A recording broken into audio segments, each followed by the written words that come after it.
반갑습니다. 김주영 변호사입니다.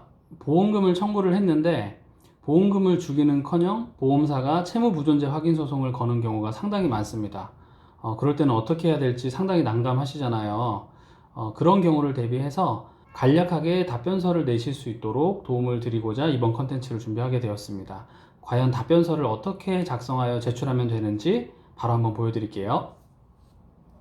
자, 답변서 샘플입니다. 사건 번호가 있고 그 다음에 채무부존재 확인이라고 해서 보통 들어오게 됩니다. 원고는 보험회사, 그리고 피고는 김어굴이라고 제가 예시를 썼습니다. 이제 실제로 뭐 김어굴이라고 하는 성함을 가지신 분이 계실지는 잘 모르겠지만 예시에 불과하다는 거 미리 말씀을 드리고요. 그래서 이 사건에 관해서 피고는 다음과 같이 답변을 합니다 라고 하시고, 청구 취지는 그럴 거예요. 이제 보통은 보험사가 보험 계약에 따른 보험금 지급 채무는 존재하지 않음을 확인한다, 뭐 이런 식의 이제 청구를 했을 겁니다. 여기에 대해서 답변은 간단하게요. 원고인 보험사겠죠. 원고의 청구를 기각한다. 소송 비용은 원고의 부담으로 한다. 또는 소송 비용은 원고가 부담한다. 라는 판결을 구합니다. 라고 청구 취지를 쓰시면 됩니다. 청구 원인에 대한 답변은 보통은 이제 반소장을 제출하는 경우가 많습니다. 채무부존재 확인 소송을 제기하면 그대로 채무가 존재하지 않음에 대해서만 다투는 게 아니라 오히려 적극적으로 보험금 지급 채무가 존재한다는 점에 대해서 다투는 게 쟁점이 되는 경우가 많단 말입니다. 그래서 추후에 반소장을 제출하면서 자세히 설명하겠지만 아래에서는 본소, 즉 보험사가 제기한 채무부존재 확인 소송에 관한 사항을 중심으로 답변합니다 라고 밝히면 되고요. 자, 원고 주장의 요지. 원고가 과연 어떤 이유로 채무부존재 확인 소송을 제기한 건지를 간단하게 먼저 밝혔습니다. 즉 원고의 소장에 있는 내용을 요약하는 수준이 될 것이고요. 자, 원고는 10년 전 체결된 이 사건 보험 계약에서 피보험자인 소의 망 김고인, 고인을 뜻한다는 뜻에서 그냥 김고인으로 했고요. 이 역시도 예시에 불과하다는 것 미리 밝혀드리겠습니다. 이 고인의 사망사고, 그리고 이하 이 사건 사망사고라고 칭합니다와 관련하여 망 김고인의 사망은 고의에 의한 사고로서 이 사건 보험계약의 면책사유에 해당한다는 취지로 주장하고 있습니다. 즉 보험사가 이 사건은 보험금 지급 대상이 되지 않습니다 라고 주장하면서 채무부존재 확인 소송을 제기했다는 거죠. 여기에 대해서 피고가 할 말은 이런 겁니다. 원고 주장은 부당하다 라고 하면서 첫 번째로 당신과 나 사이에는 보험계약이 체결되어 있다 라는 것이고, 그 계약 내용을 자세하게 기재하시면 돼요. 자, 보험계약의 체결을 얘기하는 이유는요, 보험사는 보험금 지급 채무가 없다고 주장하는 것이고 우리는 보험금 지급 채무가 있다라고 주장하는 것이니까 어떠한 근거로 보험금을 달라고 하는 것인지를 밝힐 때는 당연히 보험계약 체결 경위부터 밝혀야 되겠죠. 그래서 보험계약이 언제 어떤 조건으로 가입되었는지에 대해서는 밝혀주는 것이 필요합니다.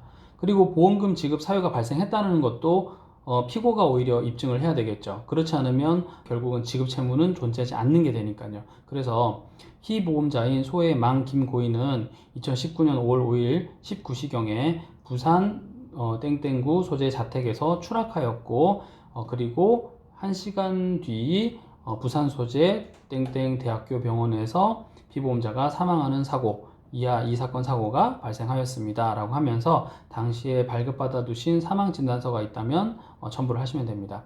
그리고 보험금 지급 청구를 했고 원고인 보험사가 지급 거절을 했다라는 내용도 밝히시면 됩니다. 그리고 보험금 지급 청구를 했는데 원고가 지급 거절했다는 내용도 밝히시면 됩니다.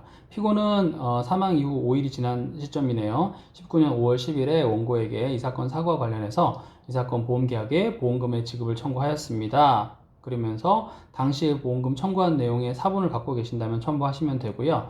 채무부존재 확인 소송에서는 원고가 이미 관련된 서류를 서중으로 넣는 경우가 많으니까 그 서류를 레퍼런스를 다는 것도 충분하실 겁니다. 원고는 이 사건 사고는 이 사건 보험계약의 면책약관에서 규정한 고의사고에 해당한다고 주장하면서 지금까지 보험금을 지급을 거절하고 있습니다 라고 밝히면 됩니다. 자, 그렇다면 고의사고에 대한 입증 책임은 누가 지느냐? 원고가 고의사고임을 이유로 면책을 주장하고자 하나 고의사고에 대한 입증 책임은 원고 보험사에게 있습니다. 그러나 원고가 제출한 소장 및 증거자료만으로는 이 사건 사고가 고의사고라는 점이 입증되지 않습니다. 그렇다면 원고는 피고에게 이 사건 보험계약에 따른 일반 사망보험금 및 상해사망보험금을 지급할 책임이 있습니다 라고 결론을 맺었습니다. 결론, 상기와 같은 이유로 원고의 주장은 부당하므로 원고의 청구를 전부 기각하여 주시기 바랍니다. 보험금을 청구하는 반소장은 곧 제출하도록 하겠습니다. 라고 맺으시고 피고 김어굴 그리고 부산지방법원 기중이라고 하면 됩니다.